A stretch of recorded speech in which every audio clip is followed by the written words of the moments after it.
আপনি কি কখনো ভেবে দেখেছেন যে আপনার জীবনে যা কিছু ঘটছে তার সব কিছুই আপনার মাইন্ডসেটের প্রতিফলন? আপনি কি অনুভব করেছেন যে যখন আপনি কোনো কিছু পূর্ণ বিশ্বাসের সাথে চান তখন সমগ্র মহাবিশ্ব সেটা আপনার কাছে পৌঁছে দিতে লেগে যায়? কিন্তু প্রশ্ন হল, এই সব কিছু কিভাবে কাজ করে? আমাদের মস্তিষ্ক কি সত্যিই এতটা শক্তিশালী যে এটি আমাদের বাস্তবতা পরিবর্তন করতে পারে? যদি হ্যাঁ, তাহলে আমরা এটি কিভাবে আমাদের পক্ষে ব্যবহার করব? আজকের এই ভিডিওতে আমরা আপনাকে দ্য মাইন্ড ইজ এভরিথিং বইটির এমন একটি সারসংক্ষেপ দিতে চলেছি যা শুধুমাত্র আপনার চিন্তাভাবনার পদ্ধতি পরিবর্তন করবে না, বরং আপনার জীবনকেও সম্পূর্ণরূপে রূপান্তরিত করতে পারে। একটু ভাবুন তো, একই রকম পরিস্থিতিতে কিছু মানুষ হার মেনে নেয়, আর কিছু মানুষ সেই একই পরিস্থিতি থেকে শিখে এগিয়ে যায়। এমনটা কেন হয়? কারণ হারার মানুষগুলো তাদের চিন্তায় নিজেদের হেরে যাওয়া মনে করে ফেলেছে, আর জেতার মানুষগুলো প্রতিটি চ্যালেঞ্জকে নতুন সুযোগ হিসেবে দেখে। আপনার মাইন্ডসেটই আপনার ভাগ্য নির্ধারণ করে। যদি আপনি মনে করেন আপনি কিছু করতে পারবেন, তাহলে আপনি পারবেন। কিন্তু যদি আপনি মনে করেন আপনি কিছুই করতে পারবেন না, তাহলে সত্যি সত্যি আপনি কখনো কিছু করতে পারবেন না। আমাদের মস্তিষ্ক একটি সুপার কম্পিউটারের মতো কাজ করে। আমরা এতে যা ফিড করি তাই আমরা আউটপুট হিসেবে ফিরে পাই। যদি আপনি আপনার মনের নেগেটিভ চিন্তাভাবনাকে জায়গা দেন, তাহলে আপনার জীবনে সমস্যা এবং কষ্ট বাড়বে। কিন্তু যদি আপনি আপনার মনকে পজিটিভ থটস এবং সাকসেস ওরিয়েন্টেড থিঙ্কিং দিয়ে পূর্ণ করেন, তাহলে আপনার জীবনে সুযোগ এবং উন্নতি আপনা আপনি আসতে শুরু করবে। কিন্তু প্রশ্ন হল, আমরা আমাদের মস্তিষ্ককে রিপ্রোগ্রাম কিভাবে করব? কিভাবে আমাদের নেগেটিভ থটস কন্ট্রোল করব এবং কিভাবে আমাদের জীবনকে সেই দিকে নিয়ে যাব যেখানে আমরা সত্যিই যেতে চাই? এই ভিডিওটি শেষ পর্যন্ত দেখুন, কারণ আমরা আপনাকে এই বইয়ের সবচেয়ে শক্তিশালী টেকনিকগুলো বলবো, যার মাধ্যমে আপনি আপনার মনকে সম্পূর্ণরূপে অর্জন করতে পারবেন। প্রথম অধ্যায়। আপনি কি কখনো ভেবে দেখেছেন যে আপনার জীবনে যা কিছু ঘটছে তা কেন ঘটছে?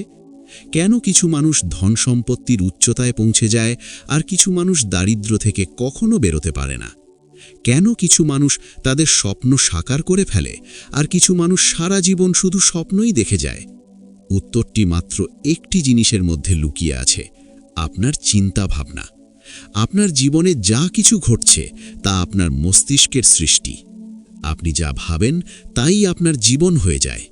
এই কারণেই পৃথিবীর সবচেয়ে সফল মানুষেরা সব সময় তাদের চিন্তা ভাবনার উপর নিয়ন্ত্রণ রাখে। তারা সেটাই ভাবে যা তাদের লক্ষ্যে নিয়ে যায়। কিন্তু বেশিরভাগ মানুষ এই সত্যটা বুঝতেই পারে না। তারা মনে করে যে তাদের জীবনে যা কিছু ঘটে তা কোনো বাহ্যিক শক্তির কারণে ঘটে, ভাগ্য, পরিস্থিতি অথবা সমাজ। কিন্তু সত্যিটা হলো, আপনার মস্তিষ্কই আপনার আসল শক্তি। যদি আপনি মনে করেন যে আপনি ব্যর্থ, তাহলে আপনি সত্যিই ব্যর্থ হয়ে যাবেন। কিন্তু যদি আপনি মনে করেন যে আপনি সফল হতে পারবেন, তাহলে আপনার চিন্তাই আপনাকে সেই পথ দেখাবে যা আপনাকে সফলতার দিকে নিয়ে যাবে। আপনার চিন্তা ভাবনা বীজের মতো। যদি আপনি ইতিবাচক চিন্তার বীজ বপন করেন, তাহলে আপনি সফলতা এবং সমৃদ্ধির ফসল পাবেন। কিন্তু যদি আপনি নেগেটিভিটির বীজ বপন করেন, তাহলে আপনার জীবনে সমস্যা এবং কষ্ট বাড়তেই থাকবে। আপনার মস্তিষ্ক একটি চুম্বকের মতো কাজ করে। এটি সেই জিনিসগুলোকেই নিজের দিকে আকর্ষণ করে যেগুলো নিয়ে আপনি সবচেয়ে বেশি ভাবেন। যদি আপনি নিজেকে গরিব, দুর্বল বা ব্যর্থ মনে করেন, তাহলে আপনি তেমনই হয়ে যাবেন। কিন্তু যদি আপনি নিজেকে সক্ষম, শক্তিশালী এবং সফল মনে করেন, তাহলে পরিস্থিতিগুলো আপনার অনুকূল হতে শুরু করবে। এটা কোনো জাদু নয়, বরং এটি ল অফ অ্যাট্রাকশনের প্রভাব। দ্বিতীয় অধ্যায়। আপনি কি কখনো ভেবেছেন যে একই রকম পরিস্থিতিতে কিছু মানুষ হার মেনে নেয় আর কিছু মানুষ তাদের স্বপ্ন সাকার করে ফেলে? কেন কিছু মানুষ দারিদ্র্যে জন্ম নেওয়ার পরেও পৃথিবীর সবচেয়ে ধনী মানুষদের মধ্যে জায়গা করে নেয়, আর কিছু মানুষ সুযোগ সুবিধা থাকা সত্ত্বেও জীবনে কিছু বড় করতে পারে না? এর উত্তর মাত্র একটি জিনিসের মধ্যে লুকিয়ে আছে: বিলিফ সিস্টেম, অর্থাৎ আপনার বিশ্বাস। আপনার বিশ্বাসই আপনার সীমা নির্ধারণ করে। যদি আপনি মনে করেন যে আপনি কিছু করতে পারবেন তাহলে আপনি সঠিক, আর যদি আপনি মনে করেন যে আপনি কিছুই করতে পারবেন না তাহলেও আপনি সঠিক, কারণ আপনার জীবনে সেটাই সত্য হয় যা আপনার মস্তিষ্ক গ্রহণ করে নেয়। Believe it and you will achieve it, এটাই এই অধ্যায়ের সবচেয়ে গুরুত্বপূর্ণ বার্তা। একটি ছোট্ট শিশুকে দেখুন, যখন সে প্রথমবার হাঁটতে শেখে তখন অনেকবার পড়ে যায়, কিন্তু যদি সে মনে করে নেয় যে সে কখনোই হাঁটতে পারবে না, তাহলে কি সে আবার উঠে দাঁড়াবে? না, কিন্তু সে মনে করে যে সে হাঁটতে পারবে, তাই বারবার পড়ে যাওয়া সত্ত্বেও সে চেষ্টা করতে থাকে এবং শেষ পর্যন্ত হাঁটা শিখেই ফেলে। এটাই বিলিফ সিস্টেমের শক্তি। যখন একটি শিশু কোনো সন্দেহ ছাড়াই নিজের ওপর বিশ্বাস করতে পারে, তাহলে আমরা কেন পারব না? ইতিহাস সাক্ষী যে যারা পৃথিবী বদলে দিয়েছে তারা সেই মানুষ যারা নিজেদের ওপর এবং নিজেদের ক্ষমতার ওপর পূর্ণ বিশ্বাস রেখেছিল। যখন থমাস এডিসন ইলেকট্রিক বাল্ব বানানোর চেষ্টা করেছিলেন, তখন তিনি হাজার হাজার বার ব্যর্থ হয়েছিলেন। যদি তিনি মনে করতেন যে এটা অসম্ভব, তাহলে কি আজ আমরা আলোর আনন্দ নিতে পারতাম? যদি রাইট ব্রাদার্স মনে করতেন যে মানুষ কখনো উড়তে পারবে না, তাহলে কি আজ আমরা উড়োজাহাজে ভ্রমণ করতে পারতাম? এখন প্রশ্ন হলো, আমরা আমাদের বিলিফ সিস্টেম কিভাবে পরিবর্তন করব? এর প্রথম উপায় হলো সেলফ টক, অর্থাৎ নিজের সাথে সঠিক কথা বলা। যখনই কোনো সমস্যা আসে, তখন আপনার মস্তিষ্ককে বলুন, আমি এটা করতে পারবো, আমি এতে সফল হতে পারবো।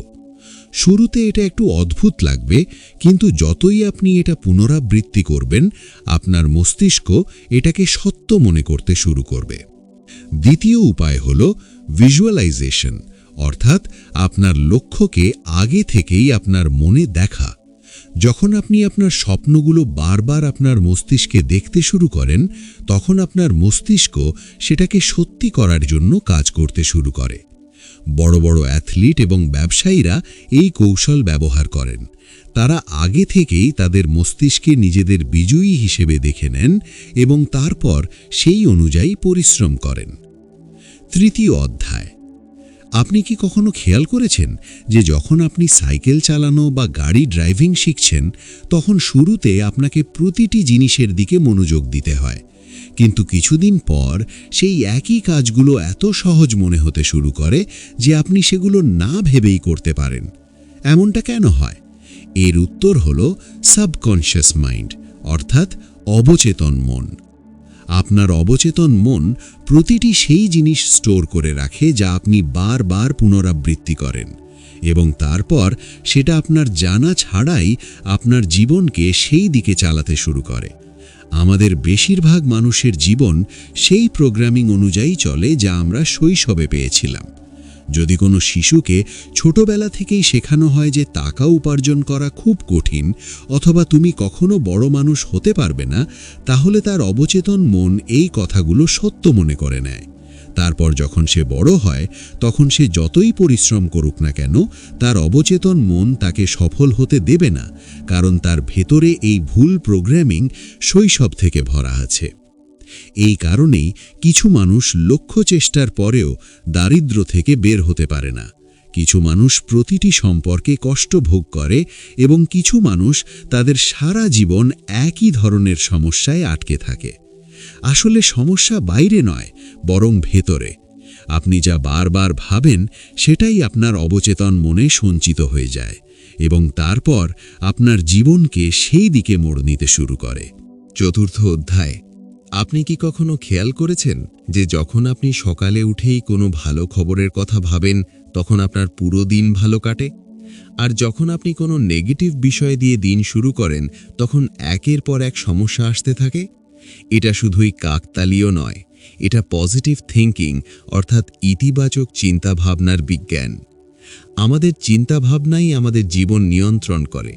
বৈজ্ঞানিক গবেষণা প্রমাণ করেছে যে যখন আমরা ইতিবাচক চিন্তাভাবনায় ঘেরা থাকি, তখন আমাদের মস্তিষ্কে এমন নিউরোট্রান্সমিটার নিঃসৃত হয় যা আমাদের মুড ভালো করে, আমাদের আত্মবিশ্বাসে পূর্ণ করে এবং আমাদের সঠিক সিদ্ধান্ত নিতে সাহায্য করে। অন্যদিকে নেগেটিভ চিন্তাভাবনা আমাদের মস্তিষ্ককে ধীর করে দেয়, আমাদের আত্মবিশ্বাস শেষ করে দেয় এবং আমাদের ব্যর্থতার দিকে ঠেলে দেয়। ধরুন আপনার একটি নতুন চাকরি দরকার এবং আপনি ভাবছেন যে আমার কাছে ভালো সুযোগ নেই, আমি কোথাও ভালো চাকরি পাবো না। তাহলে আপনার মস্তিষ্ক সেই সব কারণ খুঁজতে শুরু করবে যা এই চিন্তাকে সঠিক প্রমাণ করে। কিন্তু যদি আপনি ভাবেন যে আমি সঠিক সময়ে সঠিক সুযোগ অবশ্যই পাব, আমি পরিশ্রম করতে থাকব এবং সফলতা আমাকে অবশ্যই মিলবে, তাহলে আপনার মস্তিষ্ক সেই সুযোগগুলো চিনতে শুরু করবে যা আপনি আগে দেখতেই পাচ্ছিলেন না। কিন্তু আসল প্রশ্ন হলো, শুধু ইতিবাচক চিন্তা করলেই কি সব কিছু বদলে যাবে? না, পজিটিভ থিঙ্কিং কোনো জাদুর লাঠি নয়, বরং এটা সঠিক দিকে একটি পদক্ষেপ। যখন আপনি ইতিবাচক ভাবেন, তখন আপনি নিজেকে সঠিক অ্যাকশন নেওয়ার জন্য প্রস্তুত করেন। আপনার মস্তিষ্ক নতুন সুযোগ দেখে, আপনি আপনার ভয় থেকে বের হয়ে আসেন এবং আপনি আরও আত্মবিশ্বাসের সাথে আপনার লক্ষ্যের দিকে এগিয়ে যান। আপনার মস্তিষ্ককে ইতিবাচক চিন্তা দিয়ে পূর্ণ করার জন্য অ্যাফার্মেশন এবং ভিজুয়ালাইজেশন ব্যবহার করুন। প্রতিদিন সকালে নিজেকে বলুন, আজকের দিন দুর্দান্ত হবে, আমি প্রতিটি চ্যালেঞ্জের মুখোমুখি হতে পারব, সফলতা আমার দিকে আসছে। এবং আপনার লক্ষ্যগুলোকে আপনার মনে এমনভাবে দেখুন যেন সেগুলো আগে থেকেই পূরণ হয়ে গেছে। যখন আপনি এটা বারবার পুনরাবৃত্তি করবেন, তখন আপনার অবচেতন মন এটা সত্য মনে করতে শুরু করবে এবং আপনার জীবন সেই দিকে এগিয়ে যেতে শুরু করবে। পঞ্চম অধ্যায়।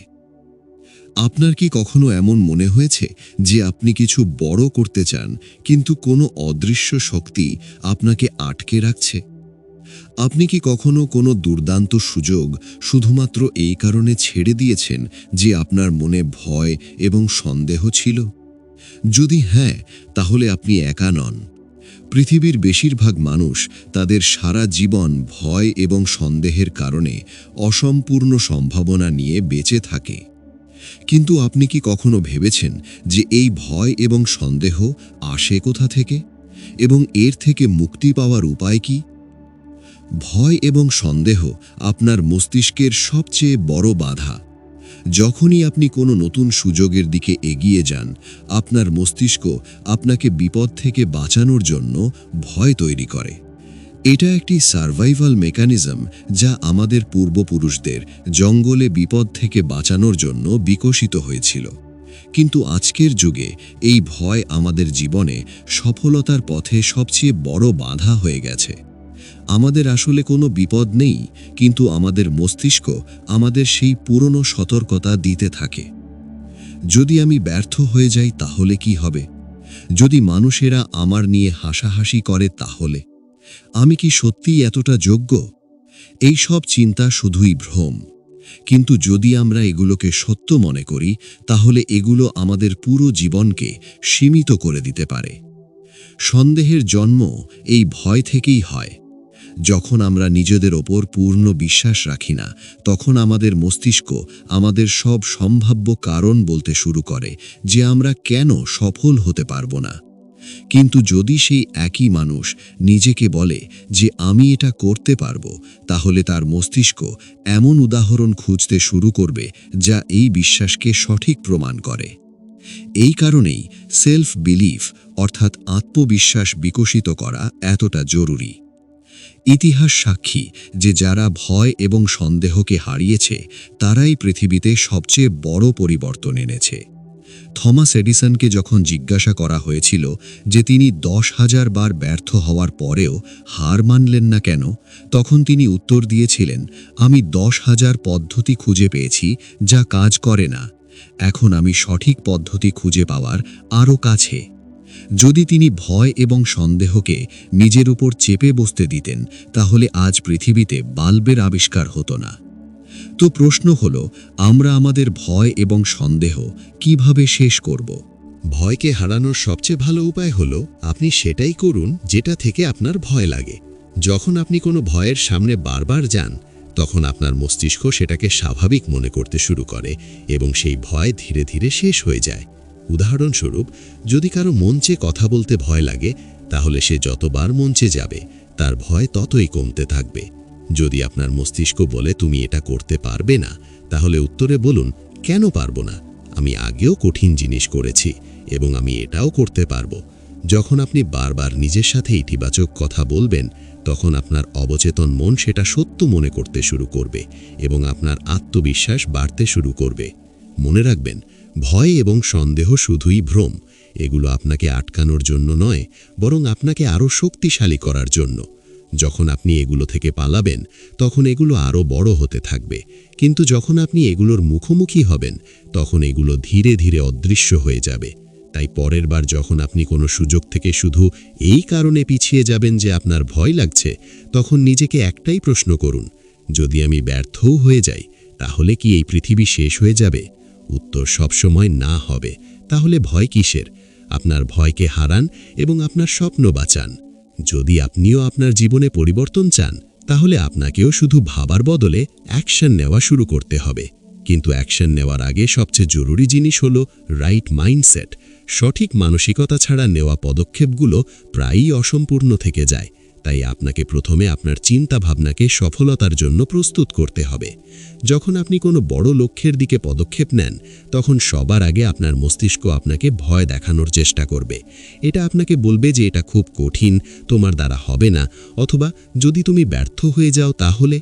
কিন্তু এটা শুধুই একটা মেন্টাল ট্রিক। আপনার মস্তিষ্ক আপনাকে কমফর্ট জোনে রাখতে চায়, কারণ তার পরিবর্তনে ভয় লাগে। কিন্তু যদি আপনি এই ভয়ের সামনে হার মেনে নেন, তাহলে আপনি কখনো আপনার স্বপ্নে পৌঁছতে পারবেন না। এই কারণেই যখনই কোনো নতুন কাজ শুরু করবেন, তখন আগে থেকেই নিজেকে মানসিকভাবে প্রস্তুত করে নিন যে এটা সহজ হবে না, কিন্তু এটা সম্ভব অবশ্যই। মনে রাখবেন, আপনার জীবন আপনার চিন্তাভাবনার প্রতিফলন। যদি আপনি আপনার চিন্তাভাবনাকে ইতিবাচক, শক্তিশালী এবং বিশ্বাসে পূর্ণ বানাতে পারেন, তাহলে কোনো কিছুই আপনাকে সফল হওয়া থেকে আটকাতে পারবে না। তাই আজ থেকেই আপনার মস্তিষ্ককে সঠিক দিকে সেট করুন। আপনার চিন্তাভাবনাকে বড় স্বপ্নের অনুরূপ বানান এবং সফলতা এবং খুশিকে আপনার জীবনে আকর্ষণ করার শক্তি বুঝুন। যখন আপনি সঠিক মানসিকতার সাথে মহাবিশ্বকে আপনার বার্তা দেন, তখন সমগ্র মহাবিশ্ব সেটাকে বাস্তবে পরিণত করার জন্য কাজ করতে শুরু করে। তো বন্ধুরা, দ্য মাইন্ড ইজ এভরিথিং আমাদের শেখায় যে আমাদের জীবন আমাদের চিন্তাভাবনারই প্রতিফলন। আমরা যা ভাবি তাই আমাদের বাস্তবতা হয়ে যায়। যদি আমরা সফলতা, খুশি এবং সমৃদ্ধি চাই, তাহলে আমাদের মস্তিষ্ককে সেই দিকে প্রশিক্ষিত করতে হবে। এই বইয়ে আমরা শিখেছি যে কিভাবে আমাদের belief system, subconscious mind, positive thinking, fear এবং ডাউটের ওপর নিয়ন্ত্রণ পাওয়া, সঠিক মানসিকতার সাথে অ্যাকশন নেওয়া এবং সফলতা ম্যানিফেস্ট করা আমাদের জীবনকে সম্পূর্ণরূপে বদলে দিতে পারে।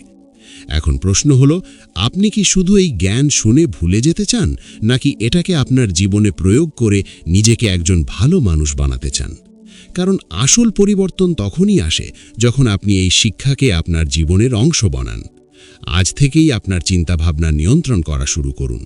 আপনার ভয়কে হারিয়ে বড় সিদ্ধান্ত নিন এবং আপনার অবচেতন মনকে সফলতার জন্য প্রোগ্রাম করুন। যখন আপনি এটা করতে শুরু করবেন, তখন আপনি দেখবেন যে আপনার জীবনে অলৌকিক পরিবর্তন আসতে শুরু করেছে। যদি এই ভিডিও আপনার ভালো লেগে থাকে এবং আপনি এটা থেকে কিছু নতুন শিখে থাকেন, তাহলে লাইক অবশ্যই করুন। আপনার চিন্তাভাবনা আমাদের কমেন্টে জানান যে এই বইয়ের কোন নীতিটা আপনার সবচেয়ে বেশি অনুপ্রেরণাদায়ক লাগলো। এবং যদি আপনি এই ধরনের আরও দুর্দান্ত বইয়ের সারসংক্ষেপ দেখতে চান, তাহলে আমাদের চ্যানেল সাবস্ক্রাইব করুন এবং বেল আইকন চাপুন, যাতে আপনি আমাদের প্রতিটি নতুন ভিডিওর নোটিফিকেশন সবার আগে পান। ধন্যবাদ।